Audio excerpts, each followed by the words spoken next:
Donald Trump intends to launch a flurry of executive orders during his initial days in the White House. Donald Trump and his senior advisors are putting the finishing touches on around 100 executive actions that he plans to sign in the early days of his presidency starting Monday, as he seeks to implement his populist and nationalist agenda swiftly. These initial actions are expected to focus on reducing immigration, raising tariffs, and rolling back regulations in various sectors, including energy and cryptocurrencies. At a rally in Washington on Sunday, Trump expressed his commitment to act with unprecedented speed and strength to address the nation's crises. His administration aims to quickly reshape U.S. policy and begin delivering on the significant changes he promised voters during his campaign, particularly in reversing many of Joe Biden's initiatives.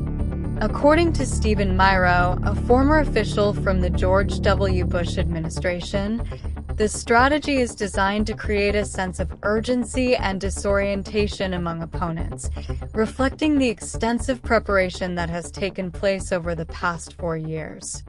Trump's initial actions will also test the limits of his unilateral authority, as he believes that presidents should wield considerable power compared to other branches of government. The specifics of the initial wave of executive actions remained undisclosed over the weekend, yet Trump and his senior officials have already indicated their main focus areas. The incoming president aims to declare a national emergency concerning the southern border, allocate federal resources for detaining migrants from Mexico, restrict asylum requests, and initiate what he calls the largest deportation campaign in U.S. history. During a rally at Washington's Capital One Arena on Sunday, Trump proclaimed, "Tomorrow at noon, the curtain closes on 4 long years of American decline, and we begin a brand new day of American strength and prosperity, dignity and pride." He is also anticipated to swiftly address America's trade policies, seeking to compel trading partners to negotiate on various issues, including migration, drug trafficking, and even the sale of Greenland. Additionally, he has promised to impose broad tariffs on imports to incentivize domestic manufacturing and boost government revenue.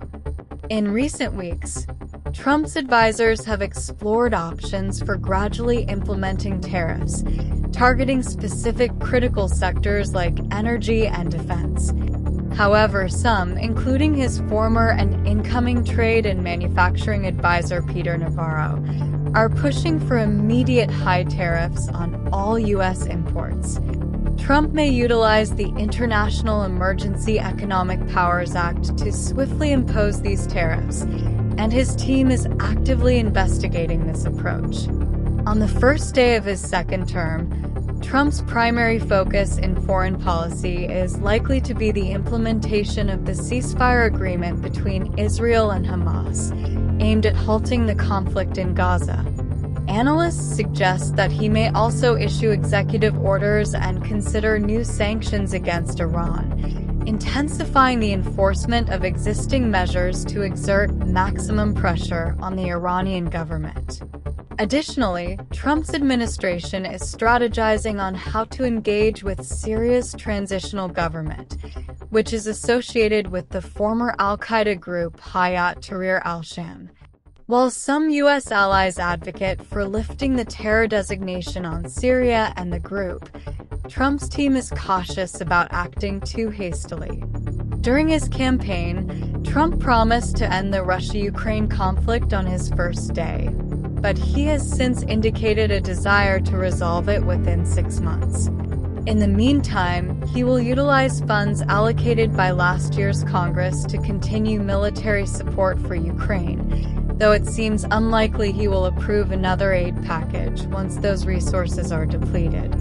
Trump has indicated that he intends to have a conversation with Vladimir Putin soon, and the Russian leader has shown interest in meeting him. As a result, Other global leaders are likely to start arriving in Washington to establish new diplomatic relationships.